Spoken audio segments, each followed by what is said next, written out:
Thank you, Matt. That was brilliant. Beautiful.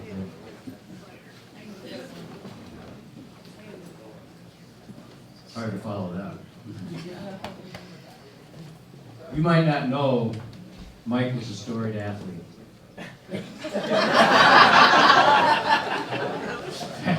No one knows that.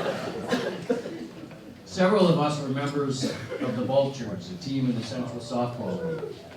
Mike played second base. No, Tom, you had nothing to do with that. We were in the league championship against the vaunted and undefeated Zwicker Electric team. This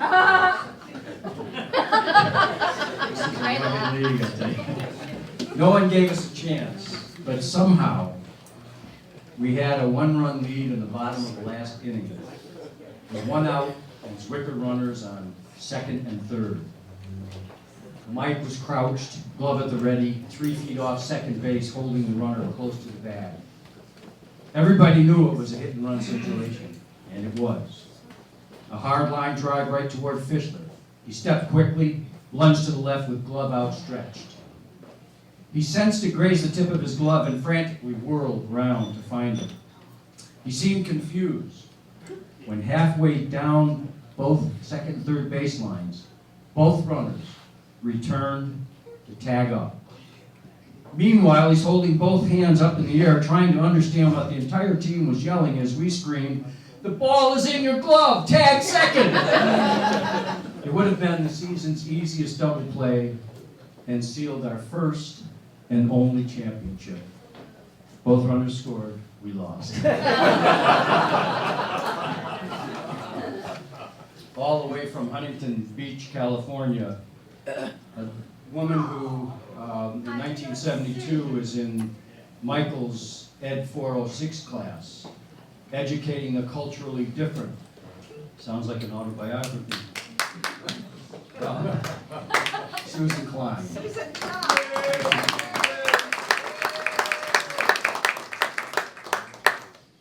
And you're right, that is a hard act to follow.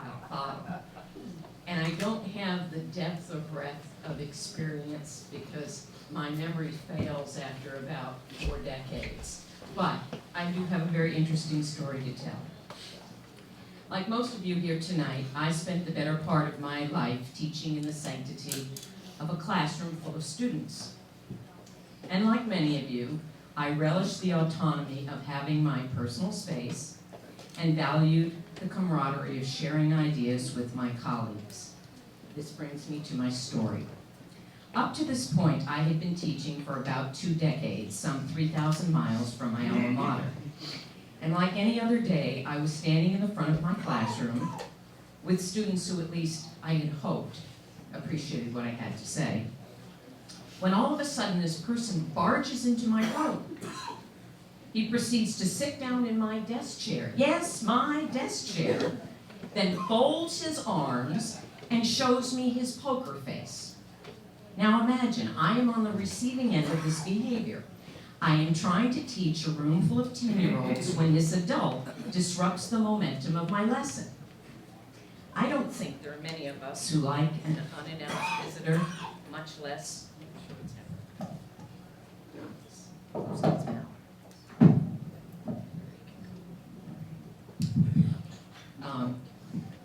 There's the momentum of my message. I don't think there are many of us who likes an unannounced visitor, much less an intruder who at first glance I don't recognize. Furthermore, my students know I am a stickler for good manners. And they were thinking, oh, I can't wait till Miss Klein straightens this guy out. But I'm still processing. Then it came to me. It was the twinkle in his eyes. I turned to my students and said, well, this man used to be standing where I am, and I used to be sitting where you are. Meet Dr. Fischler. He's traveled 3,000 miles to see just what I've been up to. Now, you can't make up that stuff. It has been decades since I saw Dr. Fischler, and it's been decades since. But there was something magical about my connection with Mike, and Ren too. No matter how many miles were between us, our bond was strong. I am very fortunate to have had classes with Dr. Fischler. He taught us to listen, and he taught us to think. He was an inspiration to us all. He was one of the keys on my ring that opened doors. I attribute much of my personal and professional success to Plymouth, its faculty, but especially to Mike Fischler. Thank you.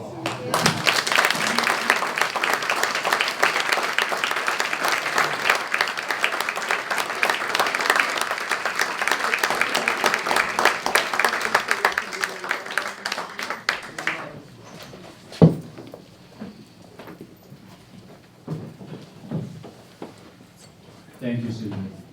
All the way from California, that says something pretty special about the relationship. Leadership by example. Mike was a guy of firsts and fourths early on in his career. He started the Counseling Center, as you know, over 4 decades ago. He was the original founder of the Black Student Union 4 decades ago. He was an outspoken advocate on the original task force against homophobia back then as well. He was an outspoken advocate both for student and employee diversity. He lectured at national and international conferences on our mandate to support the marginalized in our societies, and much more. Mark is a lead. Mark is a, Mike is a leader among leaders, a leader of heart. Here's another example of Mike's leadership.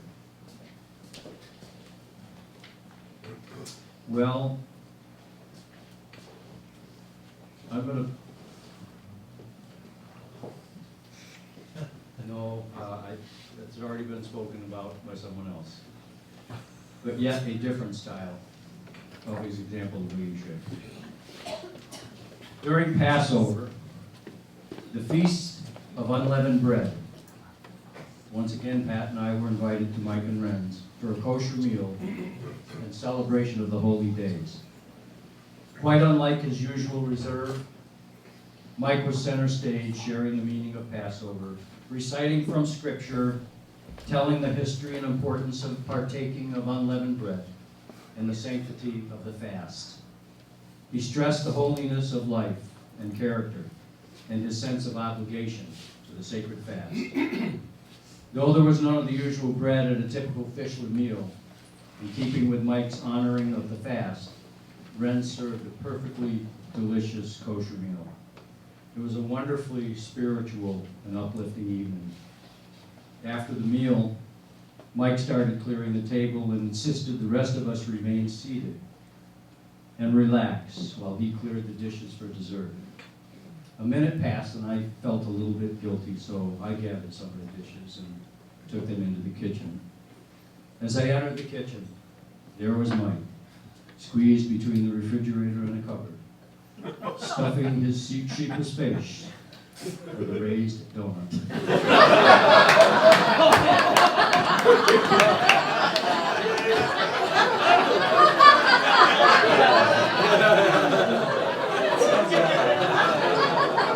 But the truth. He once told me, "You are what you eat."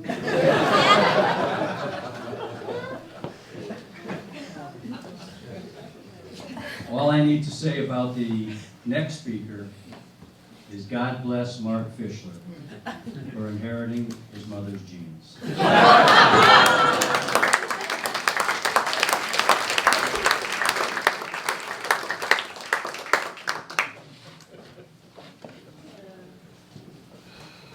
Thank you, Dick.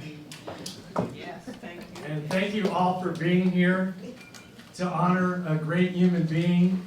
We're here to honor a teacher of young adults, a longtime facilitator of interpersonal group dynamics, a great host, chef, leader of First Star Tonight, a parent who stood out for the graciousness, love, unconditional support for their children and now grandchildren. Ladies and gentlemen, would you please rise in honor of Ren Fischler?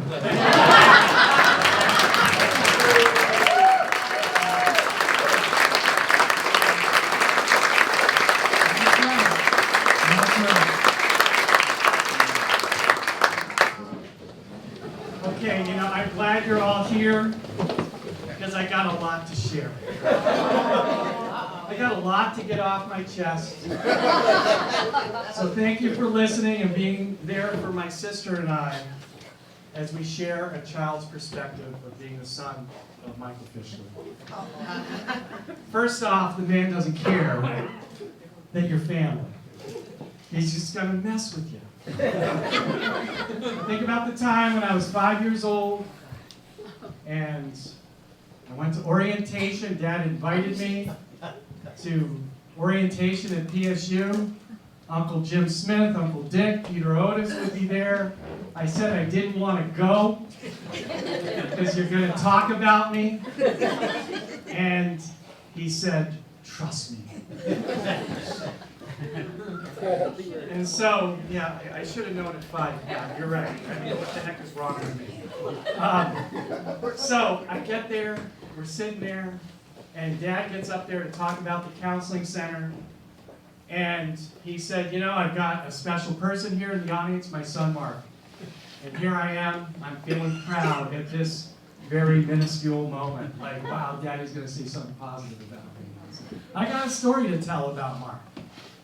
You see, this last weekend, Mark was, he got up early in the morning, a little bit earlier than he thought, or we thought he was going to get up. And we had the door closed in the bedroom. And Mark bursted into that bedroom, and Ren and I were making sweet love. And Mark looked at us and said, looks like fun. Mind if I join you?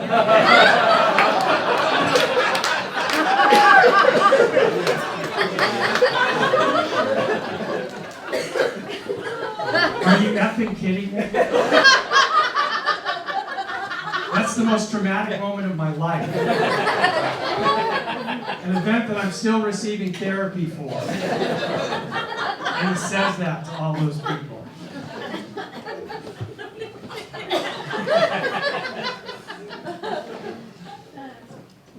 Dad's always been really generous. He's taken us out to dinner, eaten off the children's menu well into our 20s.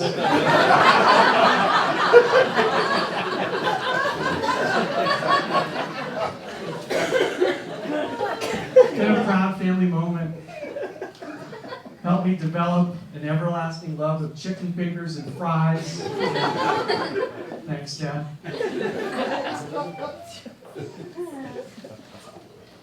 I also wanted to publicly thank you for giving my grade school principal permission to out me as the only Jewish kid in school. When he announced my bar mitzvah over the loud school speaker. Another traumatic moment, I have blown thousands of dollars on counseling for.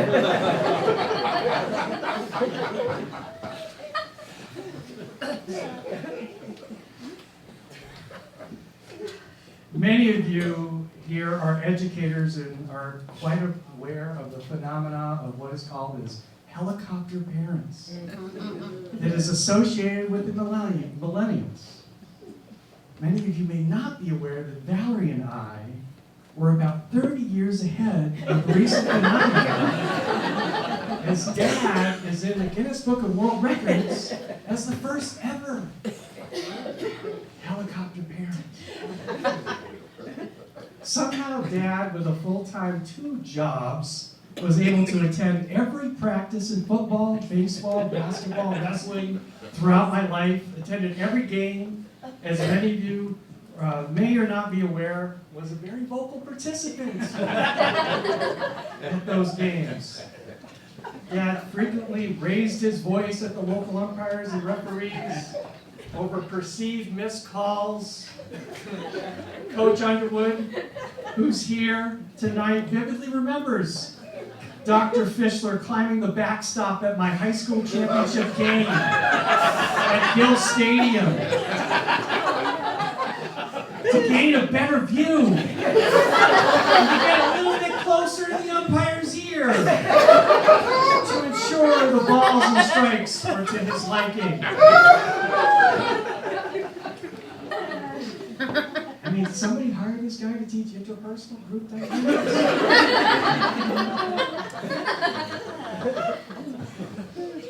No, seriously, I mean, I really appreciated Dad being involved in every aspect of my life growing up. Being there for the first time I made out with a girl was great.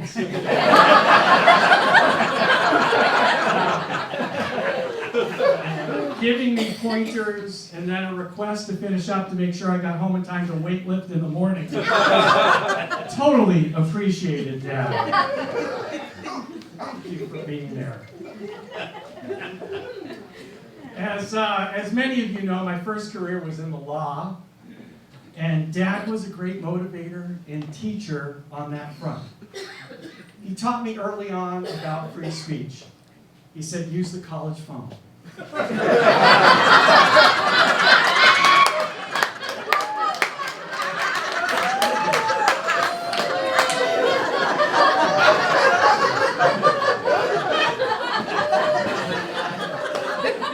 An important lesson I still use today.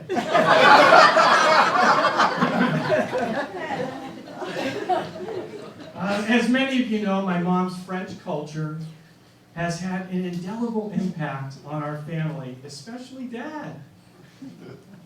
The year before Nicole and I got married, we spent 60 days in France touring the country.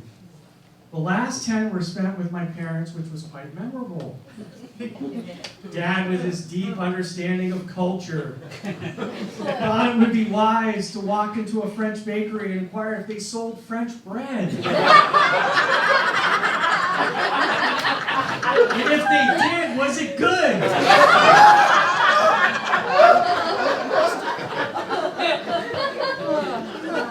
The baker's look of perplexity was priceless, and his response in French to my mother was, is this guy fucking kidding? It really does go down in the books. I wish that day actually, there was nothing more about that day that was memorable, but there's more. Things got better later at the market as we were preparing for a wine and bread and cheese picnic in Bordeaux, in the region of Bordeaux. So Dad insisted that he didn't want us to purchase any goat cheese. Goat cheese, out. Can't stand that stuff. So we all agreed and then proceeded to buy goat cheese, which, as many of you know, is known as chèvre in French. Well, when we got to the winery, Dad looked at the cheese label and said, chèvre. Looks kind of good. So we started eating it, and he started eating it, and said, this stuff is unbelievable. And we said, isn't it? Isn't it? Unbelievable. So thanks, Mom, on your real great impact on Dad's cultural understanding of French and all around the world. Thank you so much. One of the great joys of my life have come with the opportunity to be colleagues with Dad here at PSU. And, after 7 years of being here, I realized that Dad and I had never been on a committee together, never really done anything together at the school. So it was June orientation a few years back when Dad came up to me before I was to teach a class that he was going to teach. We were teaching all these first classes. And he suggested that we should combine sections. And I was like, oh my God. Like, Dad wants to do something with me at school. This is I'm so touched. And I run to the instructor and I'm like, can we do this together? Bring the classes and Dad and I will teach and it'll be so awesome and romantic and I love him and I'm so excited. And they're like, great, yeah. Proud son with his dad teaching a class together. So we get in the room, and Dad gets up there, and he starts, and he says, ladies and gentlemen, I'm Mike Fischler, and I'm going to let my son Mark start. So, okay, what a nice guy. Lets his son kick it off. And so I get up there, and I'm talking, and I'm rocking and rolling, and then I look over, and I'm 10 minutes in, and I look over, and Dad is sleeping.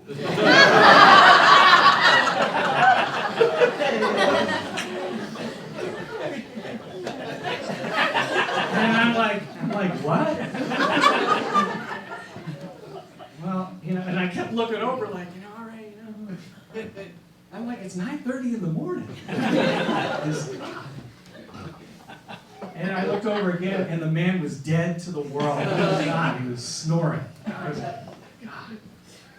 So after class, everybody leaves, and I like wake him up. I'm like, what the hell is going on? What is up? And he says, all right. I was having a hard time sleeping, so I called your wife, Nicole, and the night before, and she said, take a Benadryl. And so he took a Benadryl 11 o'clock, and then under his own medical wisdom, because he woke up at 4, he decided to take another Benadryl. So the love affair moment of father and son teaching was never on his mind from the start. Just use me to cover his class.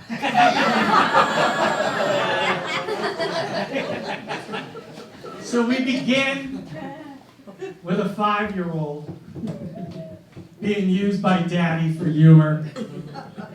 And we end with him using me at student orientation again, same event, 40 years later. Thanks, Dad. We've come full circle. So that's all I got. Thanks for the therapy and support, everybody. I feel a lot better now. James, who's been quiet in the back, I'll cancel this week's counseling session. I think I'm good. Love you, Dad.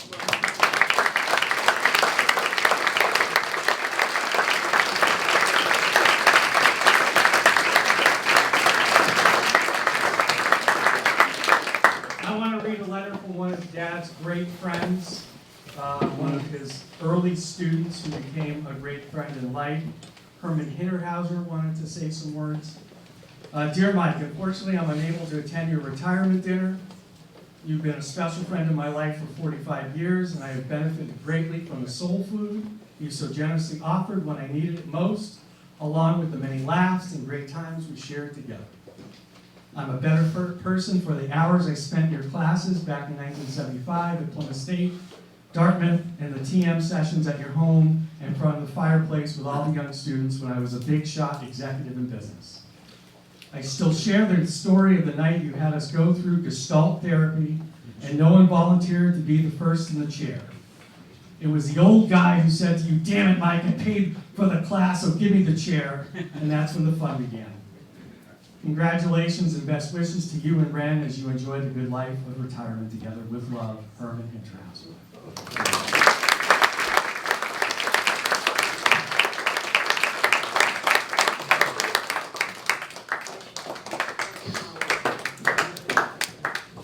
And now a participatory treat from another who needs no introduction, the master of poetry, equal to his subject, Gene Fahey.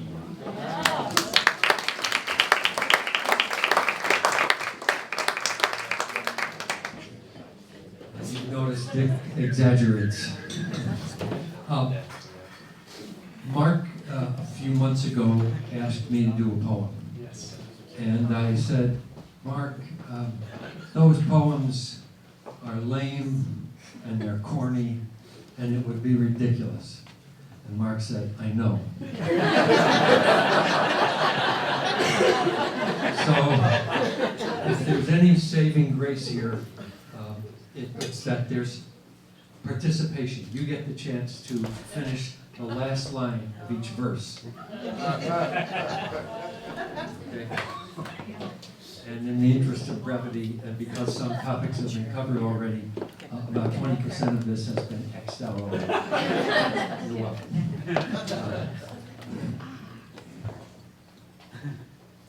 His earliest colleagues should be mentioned quite aptly. Bagley, Wiseman, and Clark. And don't forget Philip Tapley. That's a little... Okay. Inspirations were many. Michael often would say, Dr. King, Viktor Frankl, and of course, Rollo May. A musician renowned, like Ms. Yoko Ono, Sometimes he's mistaken for the great Sonny.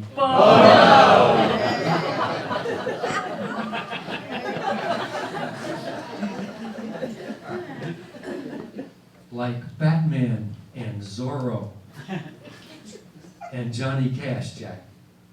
Good chance that our hero is wearing all black. And Mark mentioned this, but I like this one. In the days of toll calls, Mark once did intone.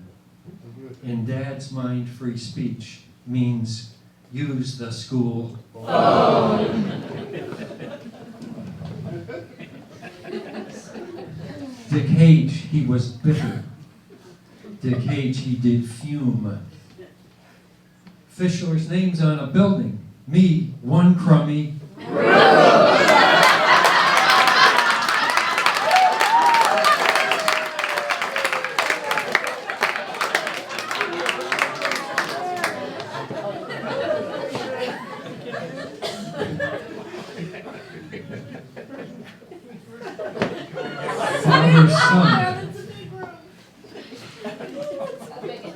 father-son at a college gives one added feature. Doubles the odds for distinguished teacher.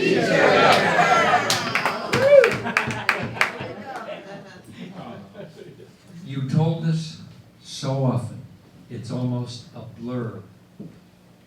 Only from dissonance can real growth occur. Last verse.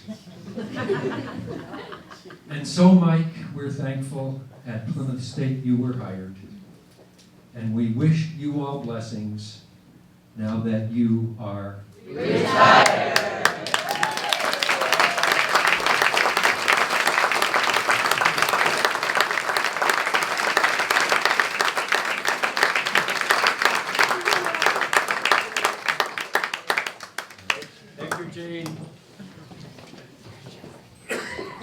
Dissonance.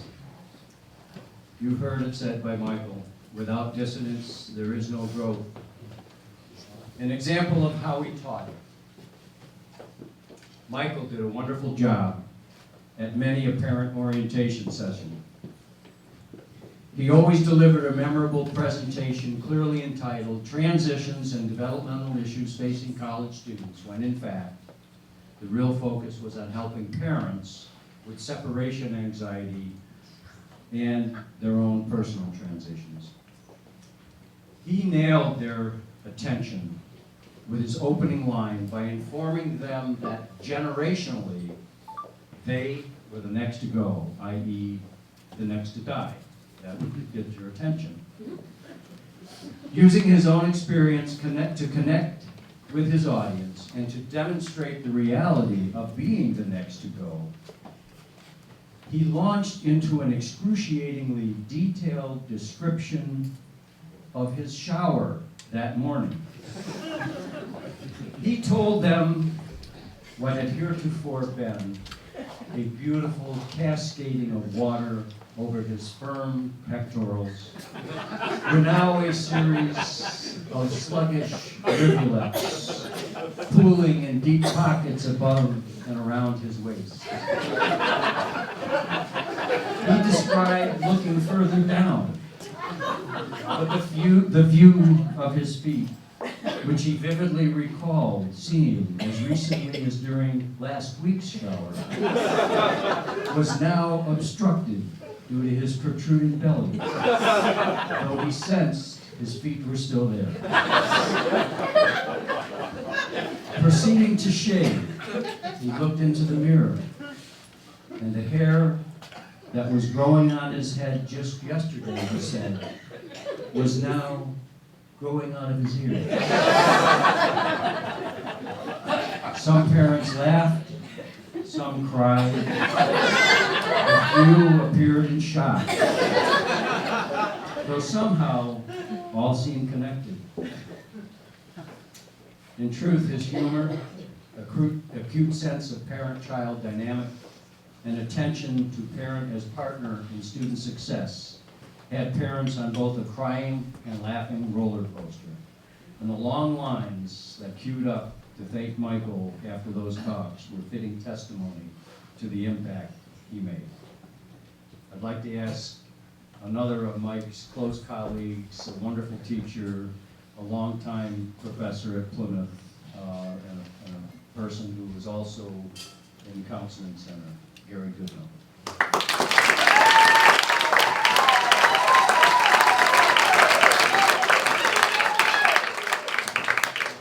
Before my comments, I have a couple of letters to read from people who weren't able to be here. The first is from Christy Kim Torvik, who was in the club of the graduate assistants of Michael's. And she writes, "My life was impacted by Mike Fischler, my first graduate class, Cultural Diversity in American Society. His passion and lessons always left me on a high. In his interpersonal group conflict class, my life changed again. Mike's facilitation allowed me to dig deep through my skeletons," that's in quotes, "and experience dissonance on many levels. At the conclusion of class, Mike invited me to be his grad assistant. I was honored to work with someone I admire so much. Mike made me a better human being." Mike, what I'm about to say is 80% love and 20% fun. My fellowship would not have been complete if not for staying one step ahead of your limited technology, wondering if you ever wore socks in winter, random moments like when you reached in your pocket for a snack and pulled out a dog biscuit,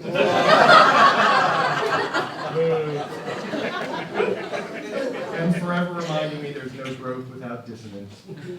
One of my greatest life gifts was being taught by and working with you. You encouraged the necessary healing in my heart and inspired me to promote fairness for all beings. This world, my world, is a better place for having both.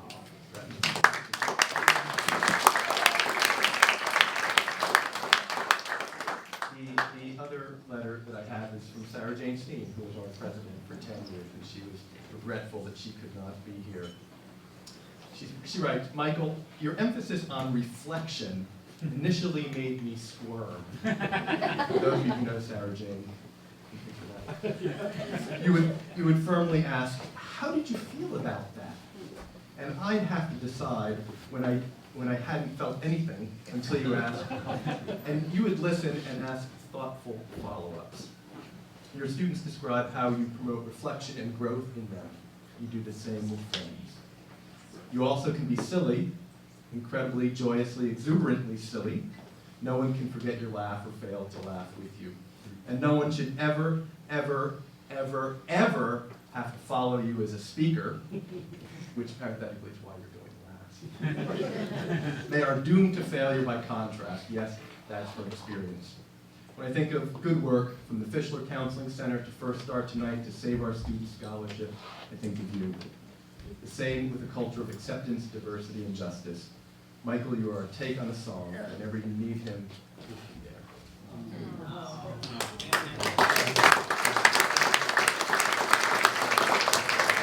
I just have a few words, and then we're going to turn this over to Michael. And I've known Michael since 1995. I have to say tonight, Michael, this is the first time I have seen you, A, with a shirt with a collar. Lovely. And with a haircut done by somebody other than yourself.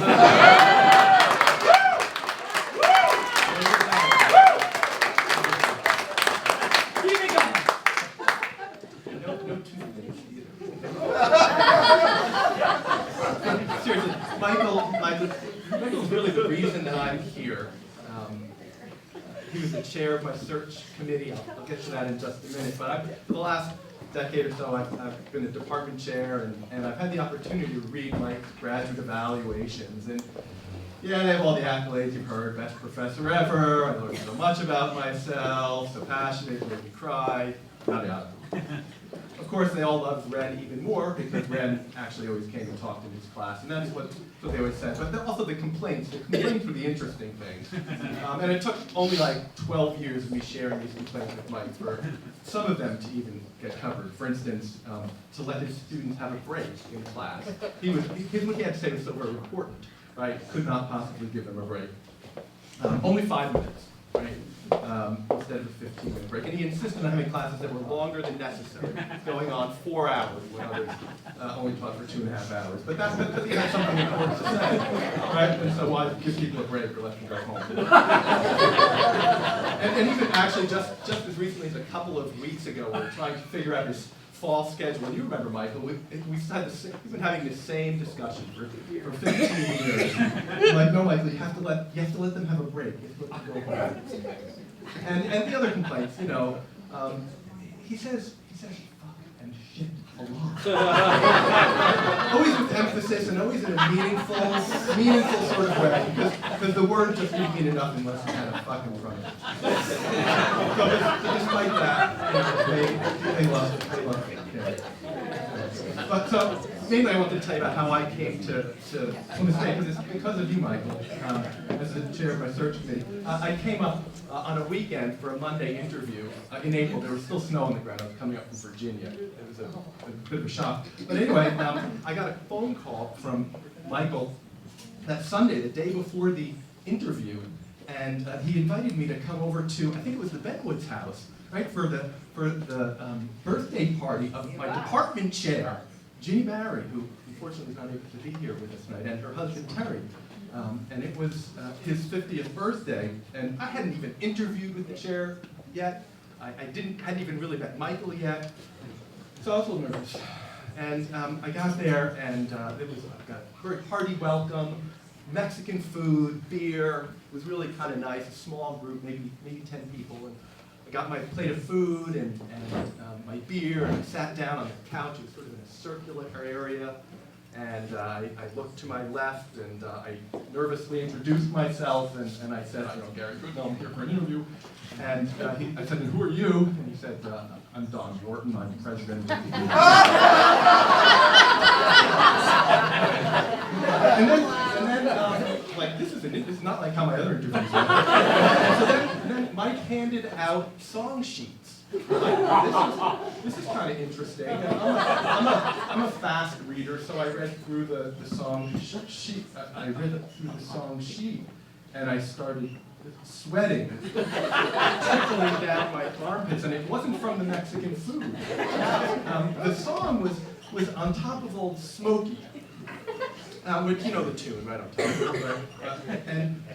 But it had been replaced. Mike was a brilliant songwriter. He would take songs and replace a couple of words here and there, and because he could play it on the guitar. Right. So, but this On Top of Old Smoky had been replaced with On Top of Old Terry. So Mike was getting his guitar from the case. I thought we should do this for an interview, right? Like put the guy on the spot. So my very first decision at Plymouth State College was whether to sing a song about the sex life of my chair, with whom I was going to have an interview for a job the next day while sitting next to the president of the college. Anyway. Now, as Lynn my wife Lynn will clearly know, I came home from this interview and I'm like, I gotta work there. So I love you, Michael. And I now turn this over to you. No, I don't turn this over to you. I know, you've been trying to stand up for me.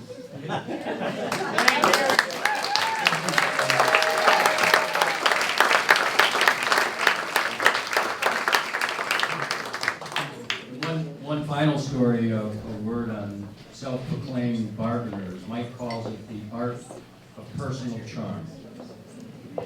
Just as with every story you've heard tonight, this one too is the absolute truth. Being the loving husband he is, Mike wanted to treat Ren to a luxurious, hand-stitched Oriental rug. She loves Oriental rugs. Mike dug deep took Ren to Morocco, and together they searched for a purveyor of authentic rugs and high reputation. You know this one. They found one that Ren was blown away by, paid 4 figures for it, which brought tears to Ren's eyes, told her, "I love you, honey," and had it shipped back to their home in Holderness. The day it arrived, Mike invited Pat and me over for wine and the much-awaited opening. Wanted to unwrap it with us there. I think he also wanted me to help move furniture.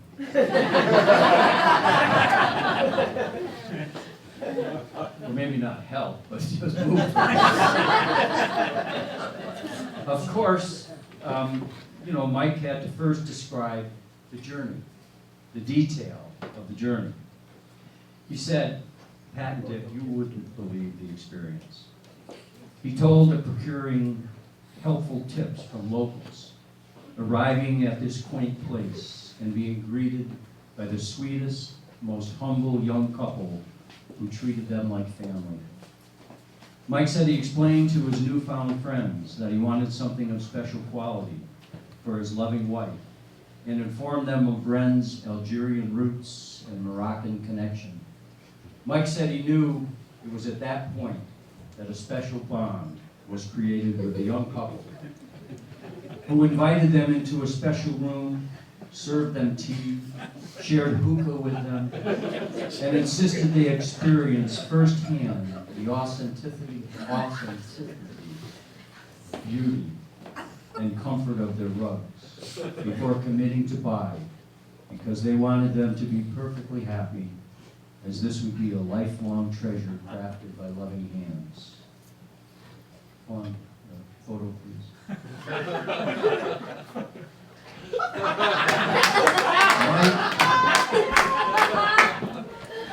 Mike was obviously moved by their sensitive and loving treatment.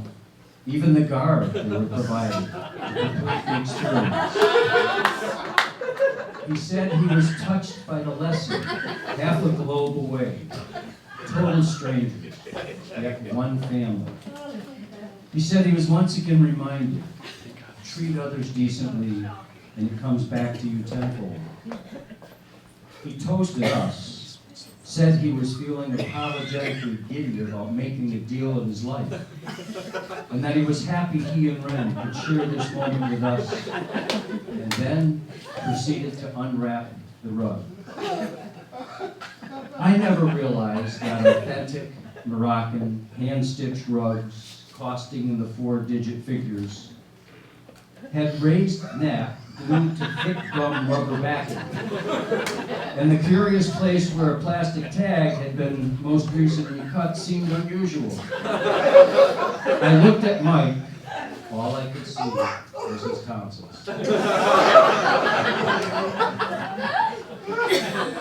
True story. True story. I want to take a moment. Fawn, would you please stand? Fawn,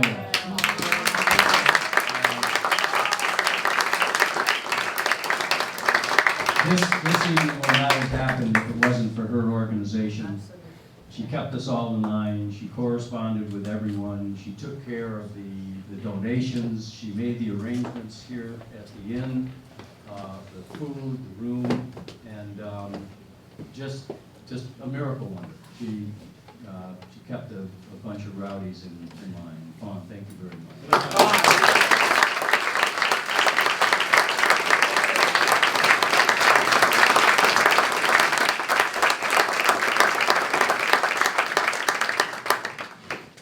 So Michael's MO, his MO is constant improvement, flexibility, whatever it takes to serve the best interests of our students. And he instilled that in all of his colleagues. His response to a need or request was always, whatever it takes. Mike's mantra. Do what is right, what the heart instructs, what we must all do for others. This is wisdom, that is good heart, and that is deep respect. And it is beautifully blended with a wonderful sense of humor and a healthy dose of self-effacement. And that is why we all love and honor you today. From all of us, thank you, Mike.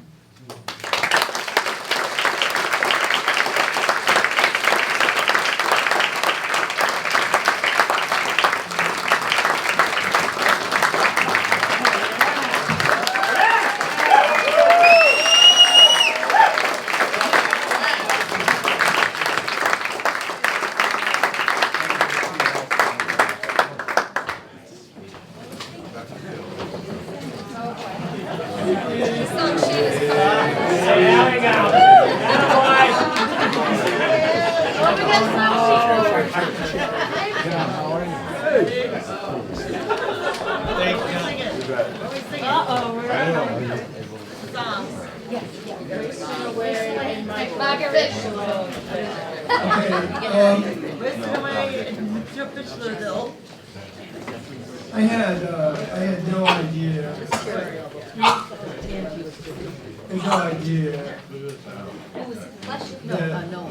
I'm really embarrassed, and I'm not going to try to top. Although I spent a week thinking I was going to try to top stories that individuals told me. And I ripped it up. And I had a 20-minute presentation of it afford you death, I believe. And decided I would let go for once in my life and leave it in your hands. I think that's what I got to do for my retirement, is let go of control and honor human beings in a more authentic way than I ever had in my life. And I think tonight, as Fran said, is the beginning of our retirement and our growth into maybe being a more conscious and mindful and compassionate human being, I hope. If I can find my way to that place. Well, what a moment in time. You know, I can't tell you how grateful I am that you all are here. I mean, the feeling is I'm grateful anybody's here.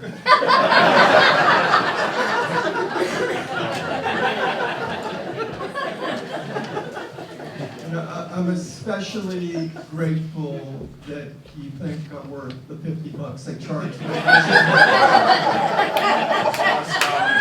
There is no, as Mike Fischler was, I think in a very distorted way, purported to say there's no fucking way I would have paid that money to come listen to me or have anything to do with me.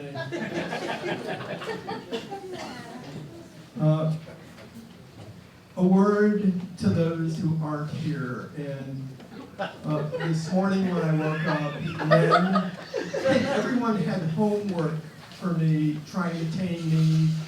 Mark called, said, "Dad, the presentation tonight's not all about you. This is my friggin' retirement. People are coming from far away to honor you." And I'm thinking, there's not more than 10 people I know that would make the trek from anywhere. And but he said, you know, keep it down and don't hog the attention.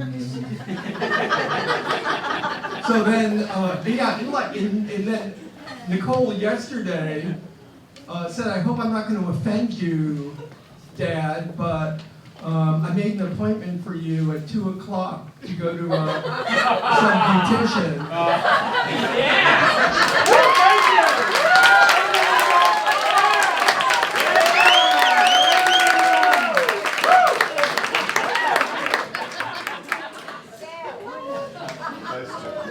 It's the first fucking haircut I've had in 40 years. And all I could think was, I'm only going to get one more haircut, and she's going to be the one who controls it. You know when that day comes. And there I am, unable to defend myself, laying there in Mayhew's funeral parlor.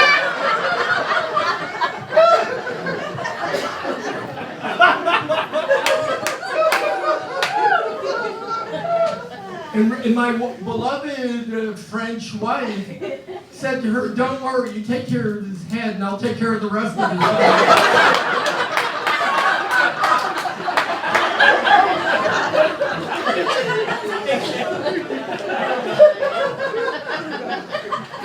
So shut up, Dad. This is not all about you. From Sunny Boy over there. And the two women are like, we're going to make you look fit to go out in public. And I'm thinking, all for 10 people sitting at that stupid-ass table, near the bar, that little room over there. I couldn't figure more people.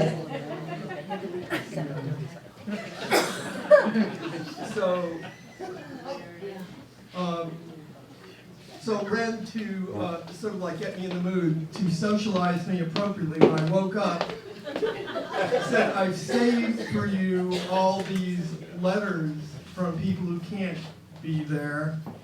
And we sat down there, and it was just a panoply of beloved human beings from my life, from my past, and I don't know. From the beginning. I mean, the end was, I think, she shared with me a letter from John Cook, from Cookie, who we went to his funeral 2 weeks ago in Meredith. And, she had called him, I don't know, 3 weeks earlier. Or emailed him 3 weeks earlier, and John Cook owned Maine's in Meredith, and he was a part of the beginning of our life. With his girlfriend Ellen Smith at the time, she babysat for Mark. John responded he wished he could be there. We had no idea. So the panoply of events from the beginning, the people who we are as a family connected to. First, take care of my son. Ellen,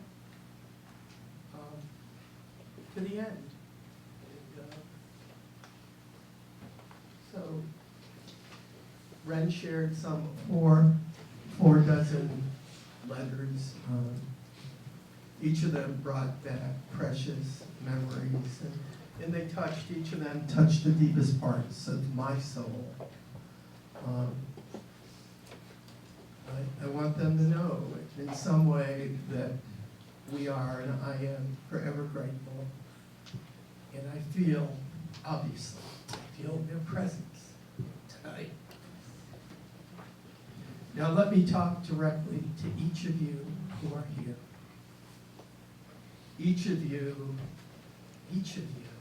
look around, it's remarkable. Each of you have played vital roles in my life. Sitting here are my very best friends. Blessed colleagues who've put up with me in all my passion and drama. A lot of passion and a lot of drama over the years. My graduate assistants and one sitting at my table, it's like my son, I walked in, where's Kathy Kelly? Kathy, I hadn't seen her, and I'm thinking, what the fuck is going on?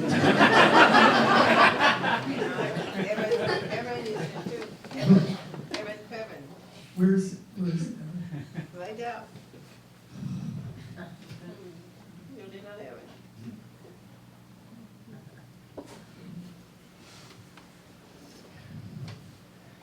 the graduate assistants, my graduate assistants are to me a vital and truly beloved part of my extended family. They are family. You mentioned Christy. I will back you up. I will be there for you. Jay was the only one I remember that spent 3 years in the salt mine. You know, you forgot to mention having the show Eyes on the Prize. I ended my presentation early. It was worse than he described it. And, the only way you can get the kids to read is to test them every friggin' week. And my grad assistants were the ones who graded the papers, and they worked their ass off. And like a lot of people in this room, you made me look good. And I'm grateful. And I love you, my grad assistants. They're precious and beloved family members here who I am grateful are a part of my life.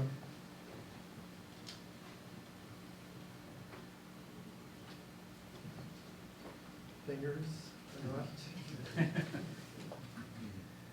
not. My immediate family members, 4 of which are on their way, probably still, they haven't probably reached Logan Airport to go to Puerto Rico yet. But you met Rodney up close and personal.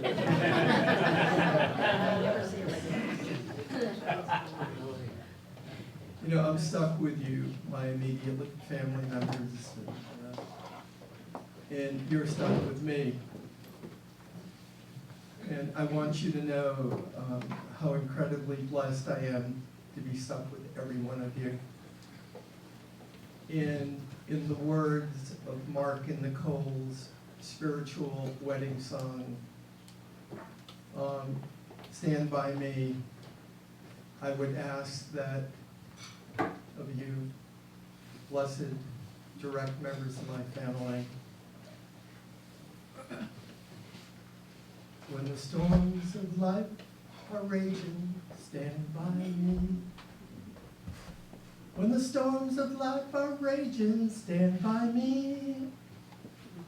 When the world is tossing me like a ship upon the sea, thou who rulest wind and water, stand by me. And I want you to know that I'll be there with gratitude, with my last breath, to stand by you. To my blessed students, I see some of you here. I didn't expect to see anybody, although a lot of you in the room fulfill multiple roles. You're my colleagues, you've been my students, and my graduate assistants, you're my friends. My blessed students, who beginning with my very first class, and I've got students from my very first class here. You've been a central part of my life. You challenge me, you still challenge me. You give me meaning every single day, and I love you. And I hope that you know that. I hope you feel that every day when we're in contact, whether it's my students on Tuesday night, good to see you here, or the Tuesdays 46 years ago. I love you. Many of you here and I have gone to war together, whether we're dealing with personal or political issues. We've won and we've lost battles together. We've struggled to gain wisdom together. We've licked and dressed each other's wounds together. We've cried from the deepest parts of our souls together. And we've grown and we've struggled to heal together. And to the precious group of people who structured this event, Mark, Gary, Bob, Dick, Vaughn, and Ren. And you who joined in and had the chutzpah and compassion to roast me. I've loved every fucking.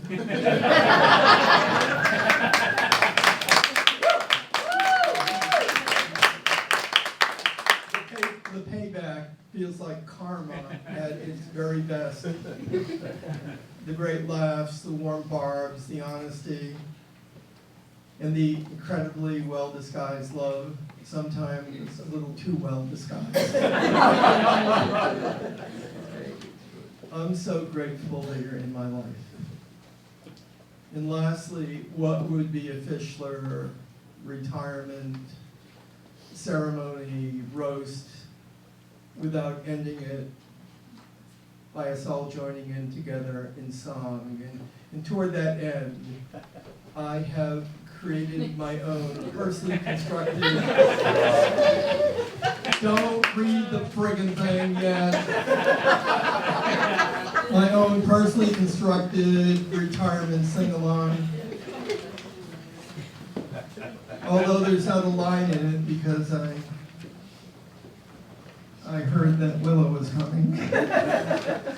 Like with Terry on top, which was a great introduction to our academic community.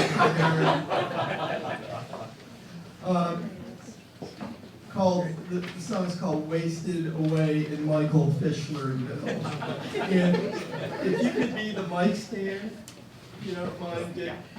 Dick has done like an incredible job.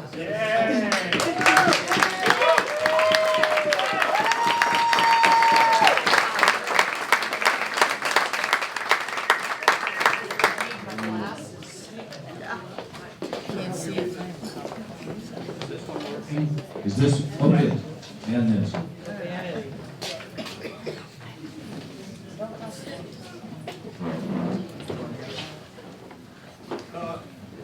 Yeah.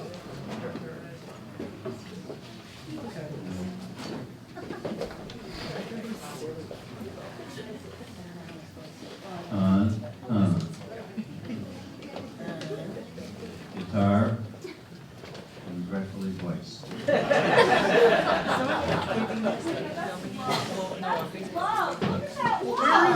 Where is my music stand? I'm right here, Mike. Stefan! Hey, welcome Stefan and Shelley from New York. He's a Yankees fan, unfortunately. Okay, hold on. Steph, can you put it close to me and okay, wait a second. Yeah, real close. Okay, here's the way it goes. I'm going to try to follow this. It's going to probably be a disaster.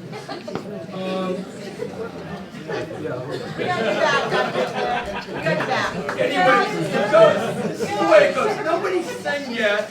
Just allow me to introduce it, and then I'll bring the guitar into it for the and then everyone has to sing along with it. And I'll try to follow. Okay, it goes. I'll do the first verse and the chorus. Okay. Nibbling on rum cake, floating on Swan Lake, seeking life without pressure or toil. Still love my six string, still stinking playing. Mike's got a gift for creating turmoil. This is your time, hoping blessings abound. Living a life filled with love, joy, and pep. And if you aren't, don't lose courage or faith. Because for most, life's an arduous schlep. The Jews in the room will translate your goyim if you don't know what it means, okay? That's what we're here for, to help ease your lives. Okay, Stefan, when it gets down to, with each coming year, go to the second page. You can hold it? Okay. Let me put it.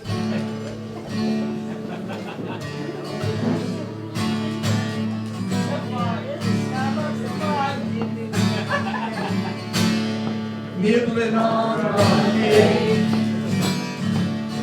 floating down Swan Lake, singing a line of our production, talking about the French War. Still love my sixth string, still sing and play. Michael's got a gift for creator oil.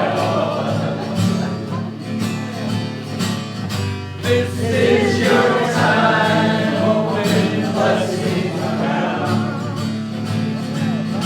Living a life filled with love, joy, and happiness. And if you are, don't lose courage or faith, 'cause for most, life's an arduous schlep. Young is a reason for 46 seasons. Woo! Might keep it afloat during hardship and fear. Sustain my kindness in spite of my blindness. I'll try to do better with each coming year. This is your time,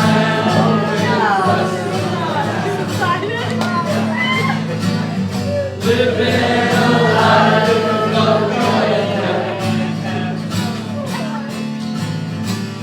And if you are, don't lose courage or faith, 'cause for most, life's an arduous schlep. My joy is a career of more than a few years, and wonderful moments that washed away stress. Then pressure-filled meetings with jobs soon depleting. I found me a way to get out of this mess. This is your time, open blessing around. Living a life of love, joy, and depth. And if you are, don't lose courage or faith, 'cause for most, life's an arduous schlep. And if you are, don't lose courage or faith, 'cause for most, life's an arduous schlep.